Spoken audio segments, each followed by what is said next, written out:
Okay, so then I was playing with new cutting and pasting things, and I found a picture. 100% real cheese. Oh, pretty darn nutritious. So with that, I will get the test back to him. No, people did quite well on it. I was pleased with it. Almost all A's and B's, and yeah, that's so. I will get it back. And what's due on Monday? How much reading? It's 245 to 2045. Is that what I said? No. 245 to 269. Do you want a quiz on Monday? How about an 8 to 9 question matching quiz? Yes. Sure. But the letters, the choices will be from a different chapter. Okay. Now, see, I've actually done that to a class once, and I've never seen more panic in my life. And I realized how cruel that was. So I enjoyed it immensely. Are you the type of teacher that would make every single question on a multiple choice quiz exact?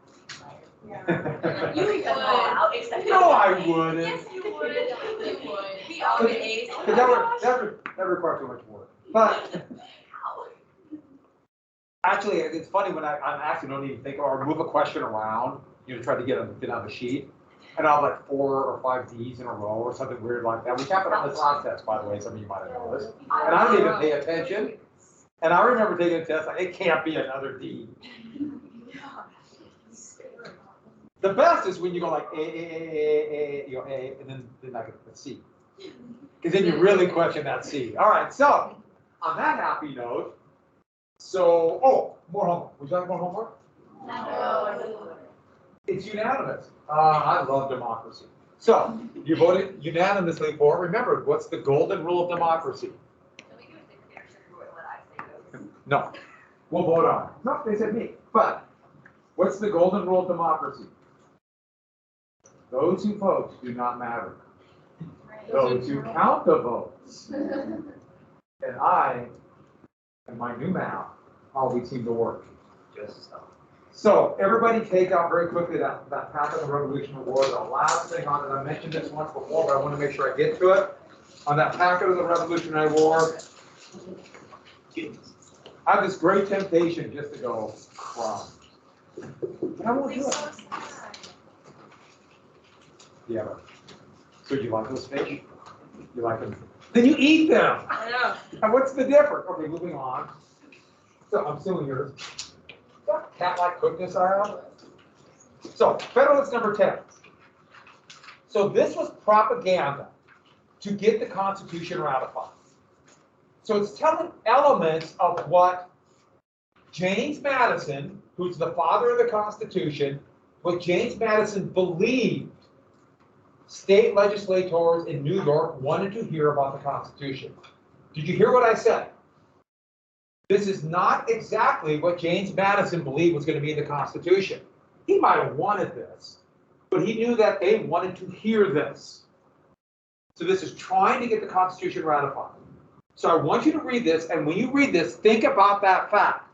These were selling points to elites who were in the New York legislature.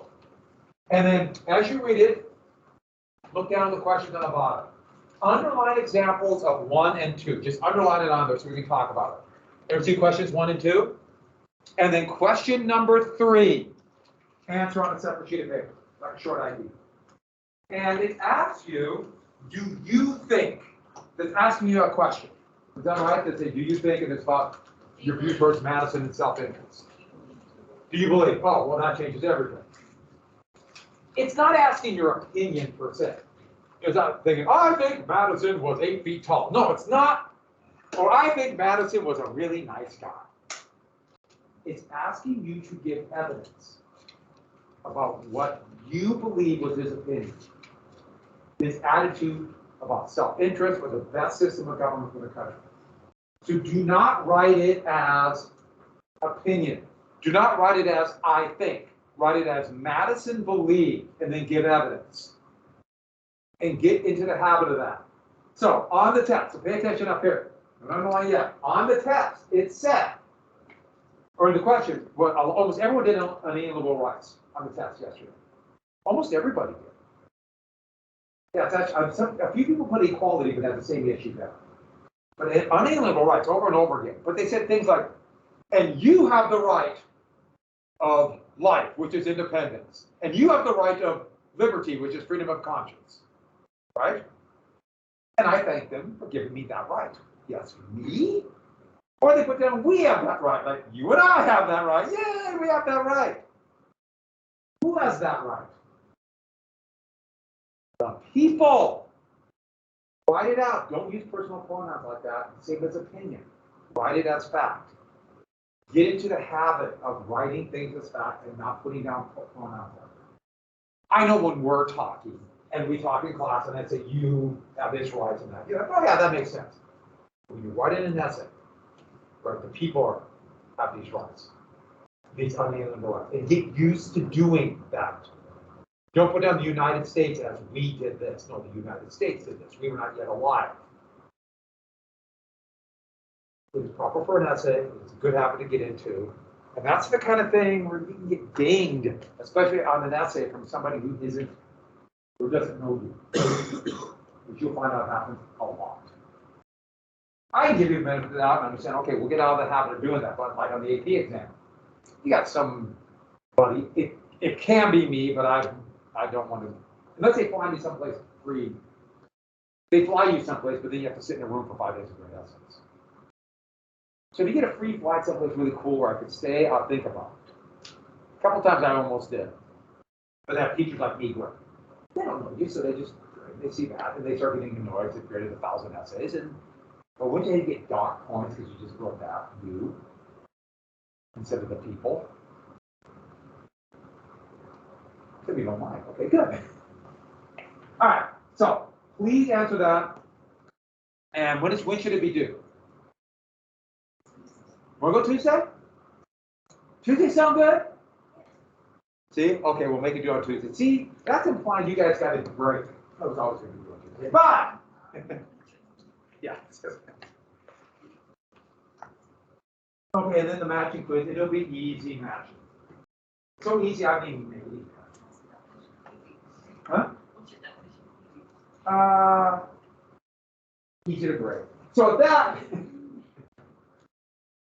No, just be basic. But I'll make a matching. Come in, we'll take it real quick. Boom, boom.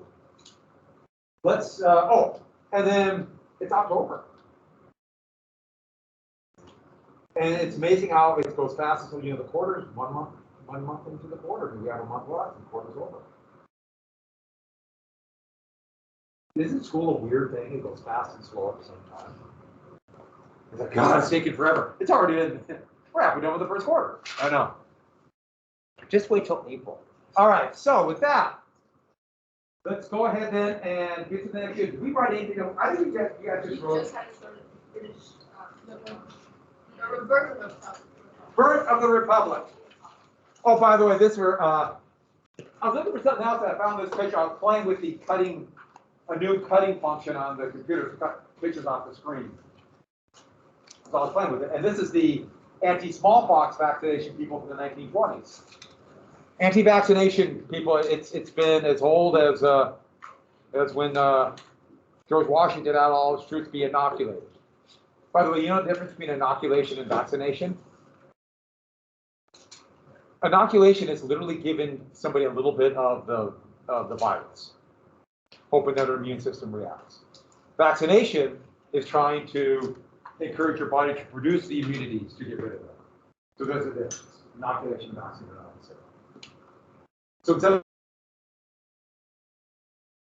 a little bit of cowpox, literally put a little syringe,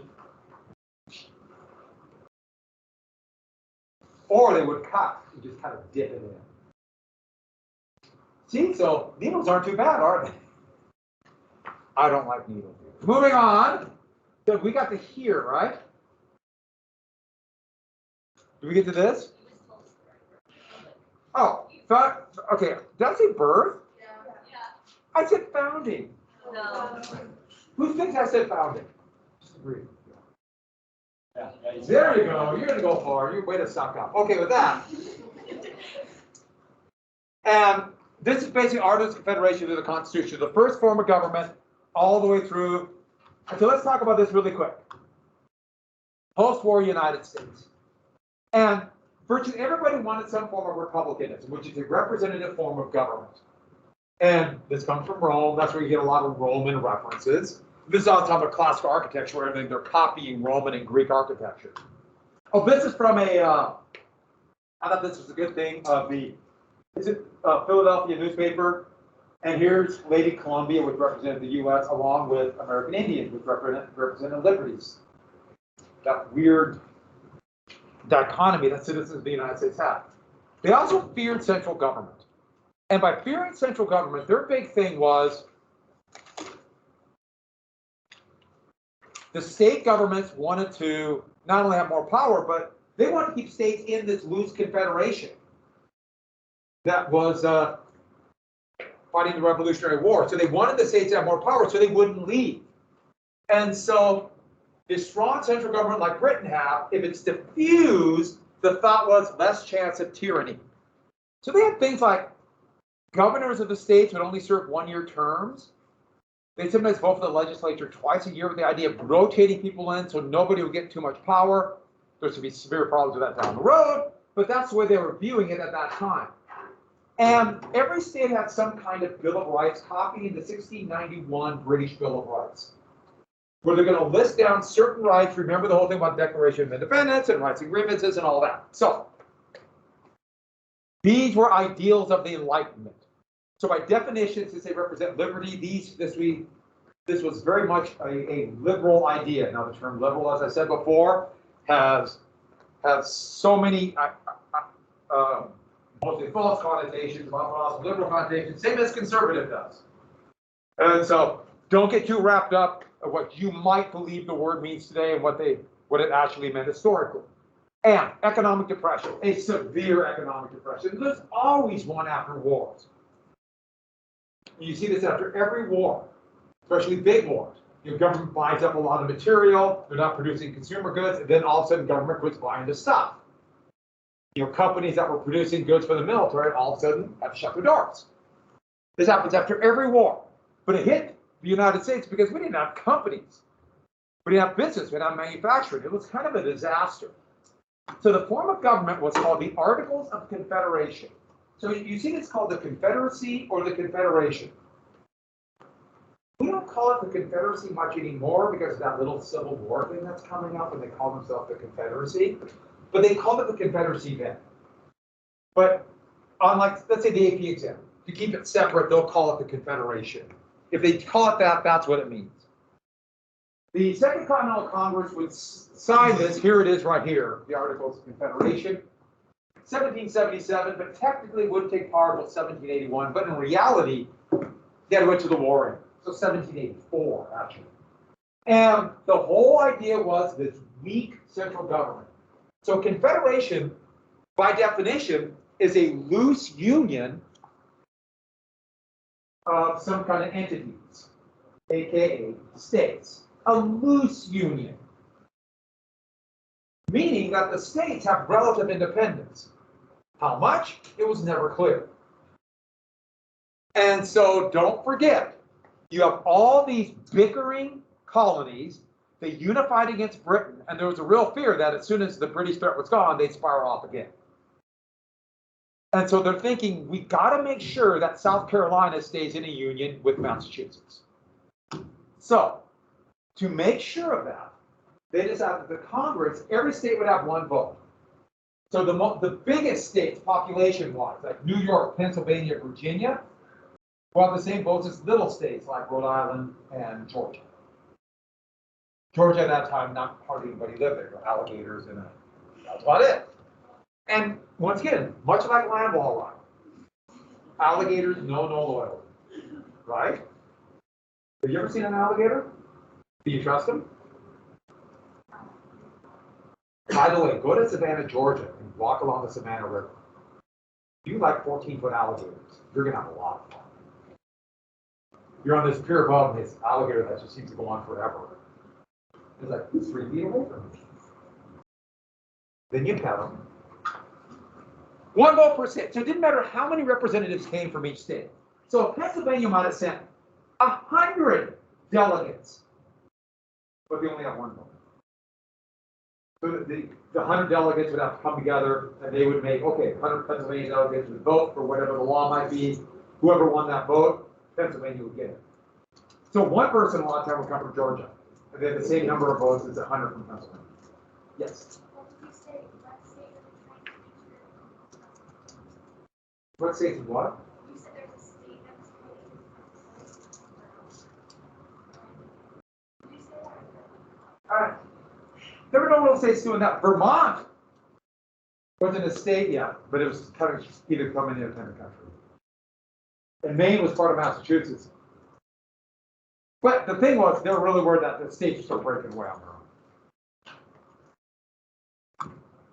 So, to make sure that the minority states would be protected, it took 9 votes to pass a law. So, how many laws are going to be passed? Yeah, all it takes is 5 votes to stop something. 5 votes. And if you want to change, aka amend, the Articles of Confederation, all 13 have to agree. So anything controversial or any changes will not happen. What kind of laws are passed? The most generic, meaningless laws possible. So nothing is done. So even if they had other parts of the government that were functioning, this already by definition is a weak government. And this should remind you of a government today. The United States. Because in the United States Senate, it requires a supermajority to pass anything now. There are 100 members of the Senate, and how many votes is it required to pass any law? Almost any law. Today, 2/3. Not quite, close, 60. They've made the rules in such a way that it requires 60 votes to pass any law. So what happens in the Senate? Yeah, the minority party can control things. Now, they can change the rules, but it's clear that the majority kind of likes it. If you don't pass anything, you don't have to do anything. The Senate doesn't do anything. That's where we're at right now. If you want to know why laws aren't passed, like right now, it's because of that. Now you say the good laws are bad laws. That's not even my point here. President Biden has an agenda. It's kind of being held up in the Senate for the weird, arcane, crazy rules they made for themselves. That's why. And same thing, you can argue, well, didn't happen as much for President Trump, but it could have in his last 2 years. So that's the point. That's the system they set up. And they pass a law, right? Well, there's another big problem. There's no executive. There's no executive. What does the executive do? Well, they were so fearful of a very powerful executive that would carry out the laws. There's no one to carry out the laws. Who is the executive of the United States today? The person who basically interprets the laws and carries them out. Who's the executive? Who? President Biden. States have that. Who's the executive of the state? Governor Gianforte. Yes, those are the executive. And they have immense power. Actually, almost unimaginable power. They don't make laws, but Congress will pass a law, or the legislature will pass a law, and then they have the power to say, okay, we'll read through the law, and this is how we'll enforce it. That's almost unimaginable. Unimaginable power. And they were fearful of putting that much power in the hands of one person. So they didn't have it. The problem is then, okay, yes, there's good reason to be fearful of a tyrant. But now what? Who carries him out? There's no one set to carry it out except it'll go to the states. Do the states have to do this? No. The states don't have to. And so virtually any power that the government has is stopped. Even if they somehow pass a law, it doesn't go anywhere.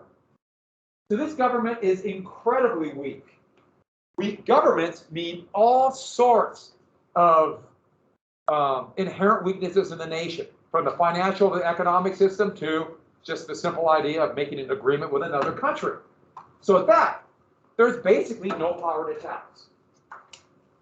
The federal government, the Confederation government can't pass a tax that will be enforced. The states won't enforce it. The expectation was, okay, but the states will pass a tax and they'll give money to the national government. Will they? No. No state government will do that. Because if the state government collects a tax, they collect money and they have to give it to the national government, states lose power. Regardless of what it's for. So they hold on to it. So what government do they have? Or what money? None. A very weak form of government. And without that power to tax, you can't borrow money. You can't borrow money. Who in their right mind would buy a bond from the Confederation Congress if you don't know if they'll have the money down the road to pay it back? Nobody would. Without the power to tax, governments can't function because they can't borrow money, let alone have currency. Can't tax, the whole thing falls apart. So the only way they can get people to borrow money from the Confederation Congress is to give outrageously high interest rates, which of course will break the bank. They don't even have a bank. And if you can't tax, you can't borrow, you can't control the money supply. You can't control the money supply. You can't control the money supply, there's no financial system. There's no market. There's no business. There's no future. You become Somalia. Poor Somalia, no financial system. It is literally warlords in debt. And trust me, you don't want them collecting debt from you. So there's no currency. Currency is paper money. So if they can't issue currency, well, they can, but nobody trusts it. They can't control what it's worth. It would be no different than just issuing pieces of paper. And so they can't control whether or not there'll be inflation or deflation. I mean, that's hard to control, but at least governments with a strong financial system can control that somewhat. Inflation means the value of currency does what? Goes down, prices go. I know it gets a little confusing. So deflation, the value of currency, does what? And prices go down. Yeah. Now, but you can't control that. If you can't control or have some idea what $1 will be worth tomorrow, you're sitting there today, what would that be worth tomorrow? If you don't know, what do you do with your money? What do you do with your wealth if you don't know what it'll be worth tomorrow? You either spend irrationally, I mean, why invest? You just buy stuff, right?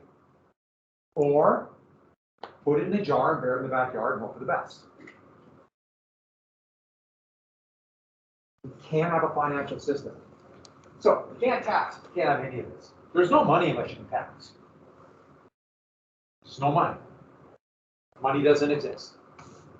So what a screwy financial system. We would not survive. If they dropped us into 1785, we would just curl up in a fetal ball and cry, a fetal roll. Like my crying sound? That's how I cried in 1795. And so you can't plan for the future. If you can't plan for the future, you don't know. How can it be investment? How can it be business? I mean, you just can't plan. Governments can't plan. Nobody can plan.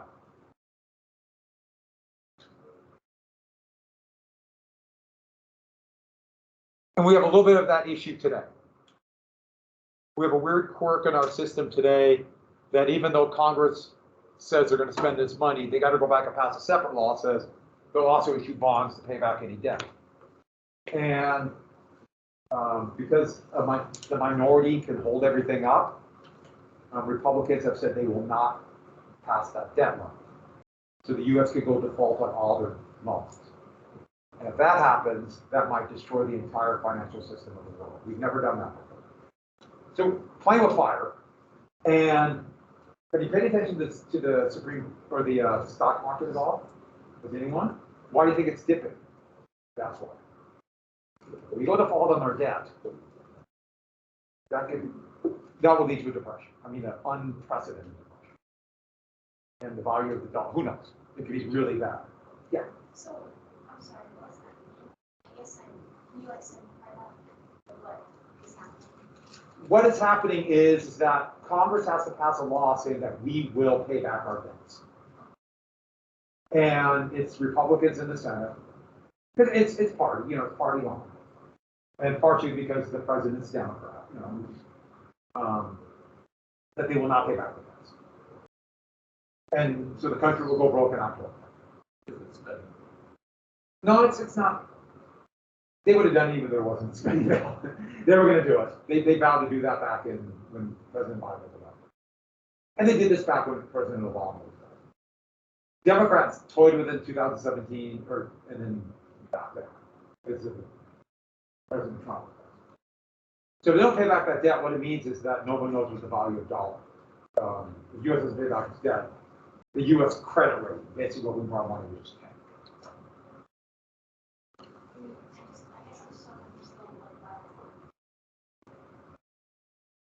Is it just purely based off like conflicts in political? Yeah. Disagreements on politics, and yeah, it might have something to do with a infrastructure bill that's in right now that Republicans don't want. But the big thing is they were going to do it. Yeah. So we'll see. Playing fire with the debt. By the way, it's a really stupid law. If you spend the money, why do you have to go back and spend it again? You basically have to pass a budget, right? This was done back in 1917 during World War I, and the law still exists. It's a very weird thing we have. We have some weird laws. So but that's why the stock market has been going down. It's because fear that we might default on our debts. We've never done that in the history of the United States. We've never defaulted on our debts. Which is really easy to pay back because we make our own money. Hey, we pay it. So there's no single voice for foreign policy. And the reason I'm mentioning today is not that we can talk about whether good bills or bad bills. That problem still has not gone away. I mean, it really is one of those things that you can kind of inflict the wound to yourself. And there's no single voice. Today, the president basically speaks for foreign policy. There's 13 individual states. Heck, cities are making deals with foreign countries. And then, of course, you have the Confederation Congress, which requires 9 votes to do anything. So, for example, remember the Treaty of Paris? The U.S. couldn't enforce it. Britain kept forts in the Great Lakes, even though they said they would leave. Spain wasn't allowing American ships to go through New Orleans. Loyalists were kicking off their land, even though the treaty says loyalists will not be kicked off their land. Not only that, modern trade deals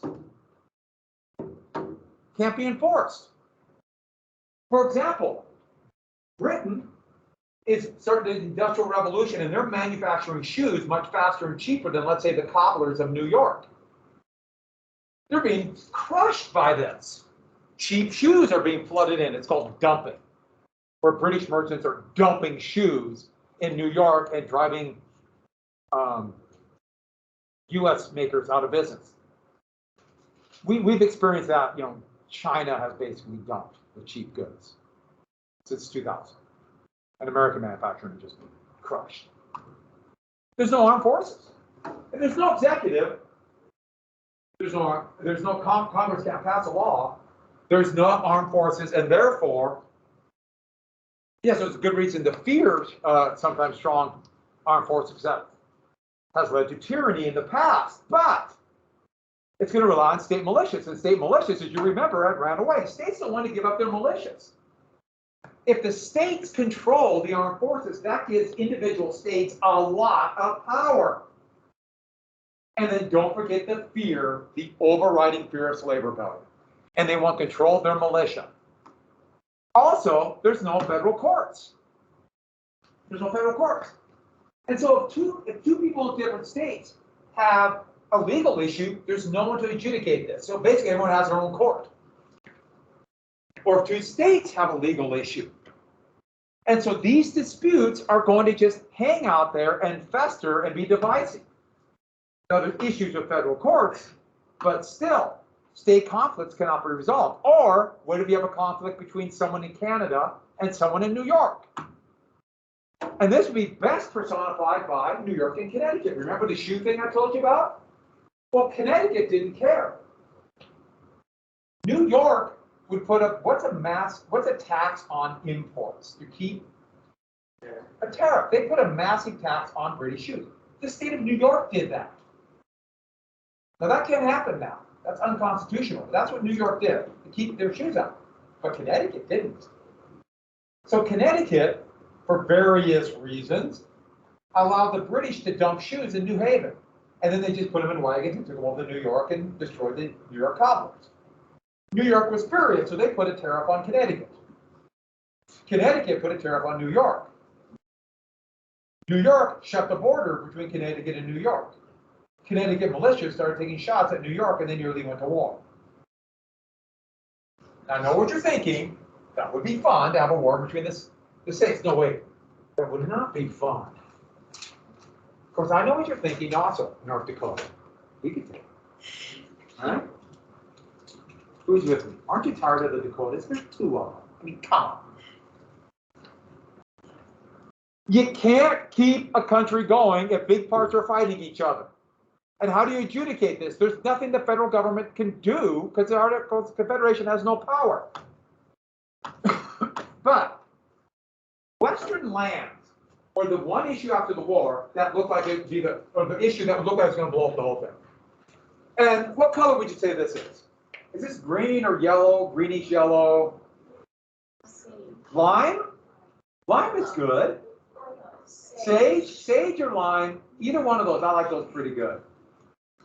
Someone first period said mint, and no, that's not. When you look at this, all these different, heck, Virginia claimed everything. Ohio, Connecticut claimed this, New York claimed this. The point is, all these different states are competing for this land that the U.S. got in the Treaty of Paris. And I should add, the people who live there have a claim. They live there. And so you have all these competing claims. But the big thing is, I try to hit that. States have competing claims. All the states are in debt. The colonies and then the states issued bonds. And during the war, they had to issue bonds because there's no money. The problem is, they had to give high interest rates because, heck, New York State might not be there if Britain wins. So they wanted to sell this land in, let's say, Ohio or Indiana, use that money to pay back their debts. So what's going to happen if both Connecticut, New York, New Jersey, and Virginia sell the same piece of land? Do you see the problem? They all claim it, and they're all selling it. You know who else is selling it? The Confederation Congress. It's kind of crazy. And there are people back from 1754, people like, let me throw a name out there, George Washington, who has huge claims here too. It's literally insane. And then you have people who live there who are desperately trying to figure out a way to hold on to it. And then speculators are borrowing money. Well, there's no banks, but so it's pretty complex. But they're borrowing money to buy this land to make money down the road. But there's no financial system, so where do they get their money from? They might buy from Connecticut, but Virginia has a claim too. It's crazy. Many of the people who would write the U.S. Constitution were land speculators.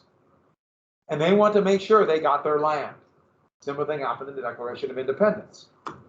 And then squatters just moving in and sitting there and taking it. And so you have all these squatters forming the state of Transylvania, Kentucky. And there's a real fear that they might say, what do you mean we belong to Virginia? And the heck with you. We're leaving. The biggest fear was this might break up this shaky union. The West might get away. This was a big fear until literally the 1840s when the railroads started to really connect. The canals helped, but it was the railroads. And they obviously had a different fear of revolution. There was that fear that they would just say, you're behind this wall of mountains, we're going to form our own country. And so unless the United States gets that squared away, it could blow up. So on that happy note, there are going to be 2 laws passed by the Confederation Congress that still exist to this day. And this is the funny thing about governments. There's going to be a new government created, but they just said, we like these two laws, so we'll keep them. The other laws, we're not going to keep them. I guess that's their prerogative. So in 1785, the Land Ordinance of 1785 would be passed. Very clever name. And there'll be two land ordinances, one they give a different name to. So they're going to survey the land. If you're going to have this land, you're going to have to sell it. Survey. Oh, I forgot. I didn't type something in. Everyone, please write it in. And I meant to type it in after first, and I didn't. The states gave up their claims. Part of the deal was the states would give up their claims. I totally forgot to put that in. So just write it somewhere, somehow, or put an arrow from where you wrote competing claims and say, give it up with it. Something like that. But, so they'd survey this land. And so they would figure out, divide it up into latitude and longitude lines. By the way, the brand new pocket watches that were accurate made that possible to do by latitude lines. And they would come up with 6 by 6 mile townships. And so I'll come back. Don't worry, I'll come back. So they would divide up here and get 6 by 6 mile townships. And then the townships will be divided up into 1 by 1 square mile, 1 by 1 square mile sections, or 36 sections to a township. And if you ever look at a map, a land ownership map of the United States, west of the Appalachian Mountains, not including Texas, it's all divided by that. And a little bit of California. Why Texas? Texas was an independent country when it came into the United States, so it didn't have this. It had their own constitution, their own land laws. So, and then they could sell this land to individuals. They could break it up into pieces, quarter sections, half sections, whatever it might be, quarter sections, 160 acres. They could divide it up and sell it, but this money would go to the federal government or state government, but one section would go to education. And this would be enshrined in law in 1803. It was more suggestive. And that money would set aside for public education. And set the idea up, this is very much a New England idea for the United States. Remember, the Puritans had to read the Bible, so education was very important. This idea that they would set up the system to create good citizenships, good citizens, and also to understand the new market economy. And so we have this amazing thing called public education that we all take for granted. As you sit there and hope that the weekend comes so you don't have to come to school tomorrow, don't forget that this is an absolutely amazing thing for you. We have collectively decided to pay for this. Because trust me, when you get 18, that's over. And at least with the current system we have now, it'll never happen again for the rest of your life. So enjoy the system now. And that's what also reminds you too, that when you're a senior, I think you want an easy senior year. If there are classes you want to take them your senior year, because you have to pay for them from now on. From then on, I'm sorry. Or pay for them. And so, with that, you see the states and these came in, but that wasn't created yet. All the states said, okay, we're going to survey it, but now what? What's going to be created here? Back in 1784, Jefferson suggested to his supporters another land ordinance. And this would have done the same thing as the land ordinance of 1785, but it would have added one more thing. It was going to create 14 states, and these are the borders of it. He did it very randomly. I'll show you some of the names in a second. The names are great. But there'll be no slave codes in any of these states west of the Appalachian Mountains. No slave codes. If there's no slave codes, there can be no slavery. So you probably heard about the years before the Civil War, and they'll say slave states and free states. You probably heard that connotation dividing the states. What makes up a free state is no slave codes. Slavery cannot function without that. And that's everything from the restrictions on slaves, but also the restrictions on free people, too. Slavery requires free people to be controlled, too. Because free people, if they say the wrong thing, might trigger a slave rebellion. Slavery, by definition, equals tyranny. for everybody. And Jefferson knew it. Jefferson knew a republic cannot survive with the tyrannical system of slavery. But also, this should tell you Jefferson's complex idea about it. It says no slave codes here. He's not going to touch slavery where? Like his home state of Virginia. He didn't want to give up his life, yet he knew it would destroy the country. So that tells you a lot about Jefferson, and also tells you the complexities of choices. Is it going to be for personal self-interest and gain and greed, or for the general good?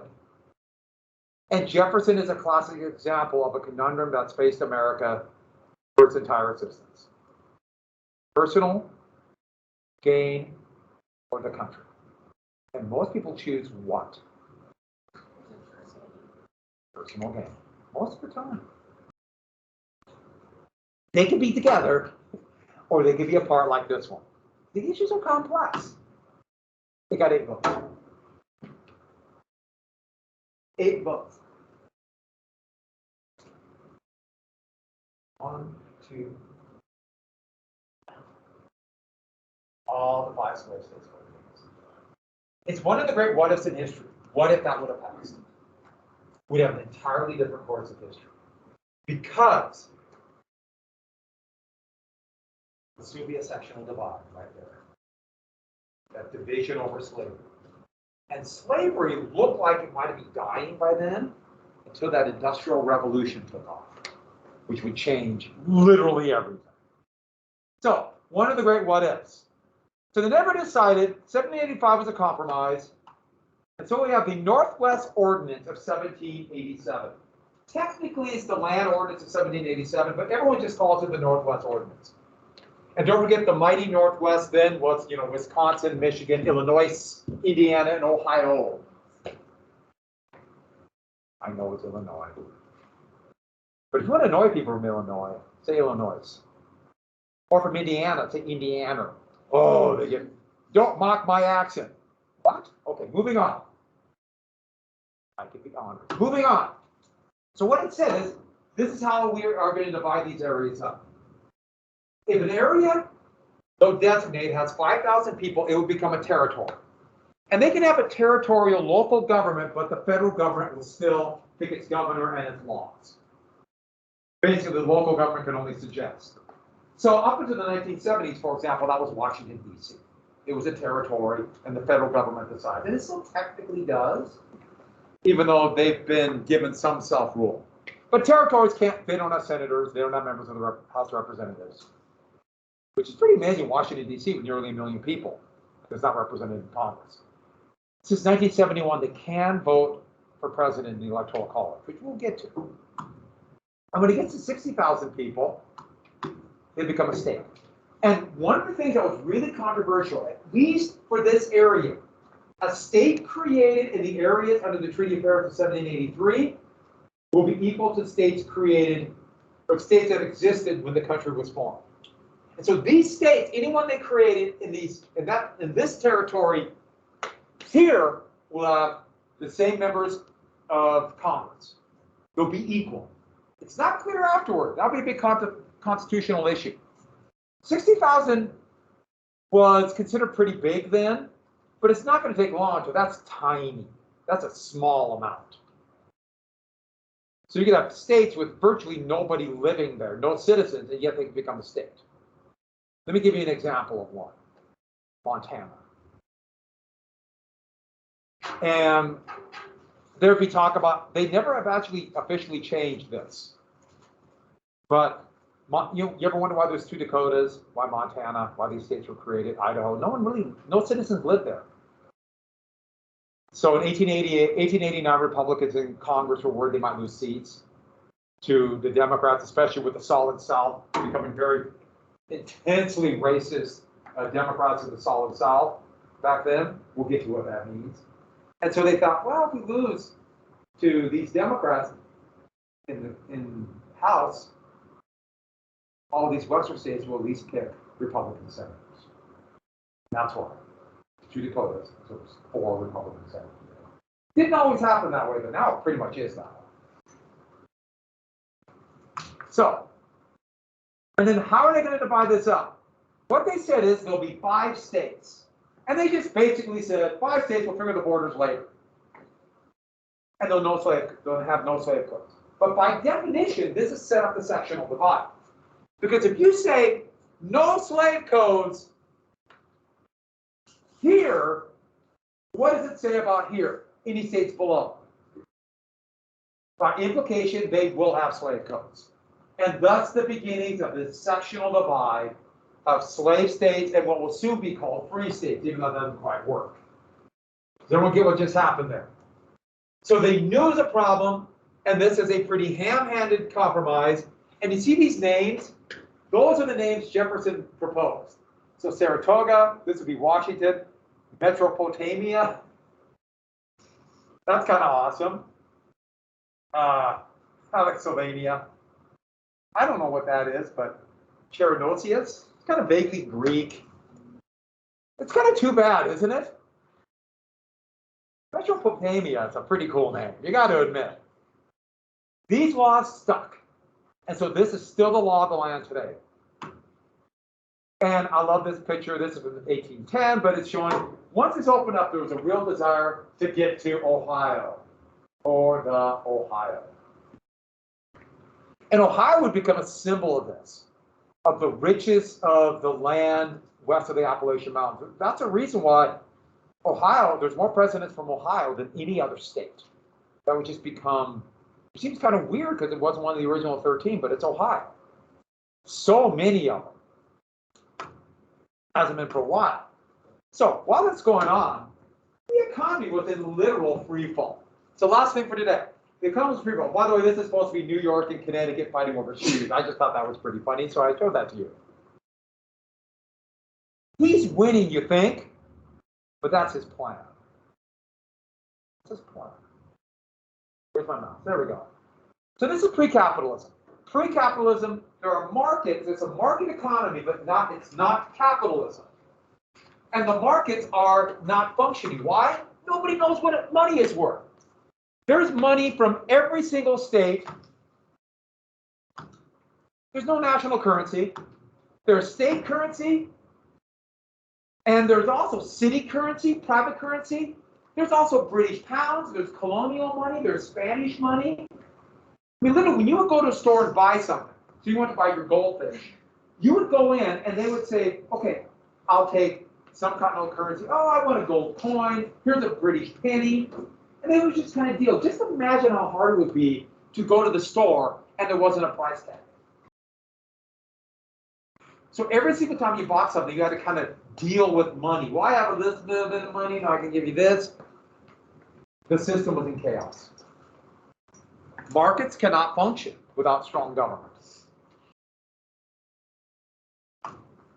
And last thing, the bell rang. And with that moment, all things went down. You're using a red pen? Was that purple?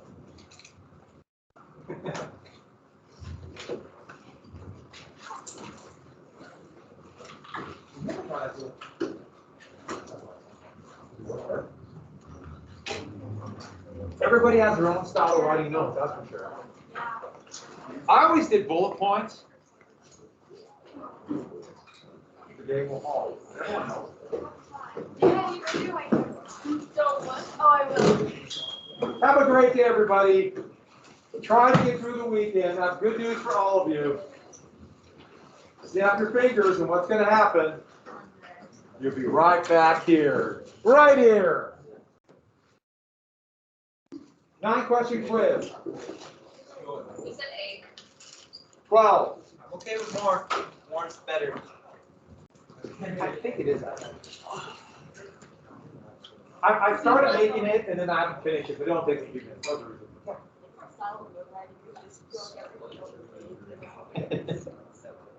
The other thing about it is, as long as if you can go back and you know what you need, that's okay. And you try not to write everything down. If you try to write everything down, it just becomes a cop. But it works. Yeah. So,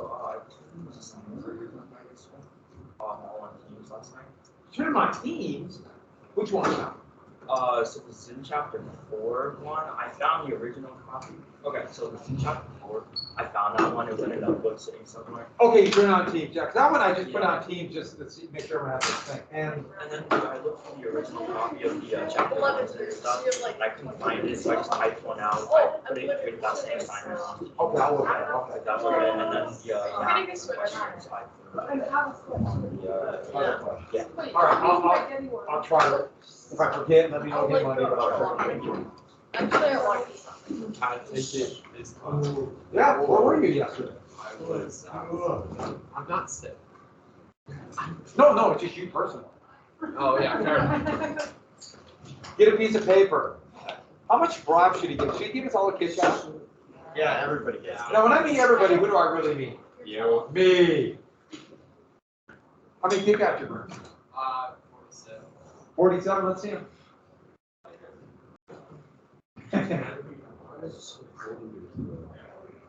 Look at this color. Yeah. Yeah, some, you got a sweatshirt on. Yeah, I know, Quit it's still whining. Oh my gosh, a sweatshirt on.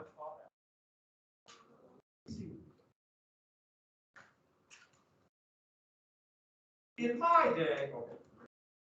What am I doing? Your day, you didn't have everything.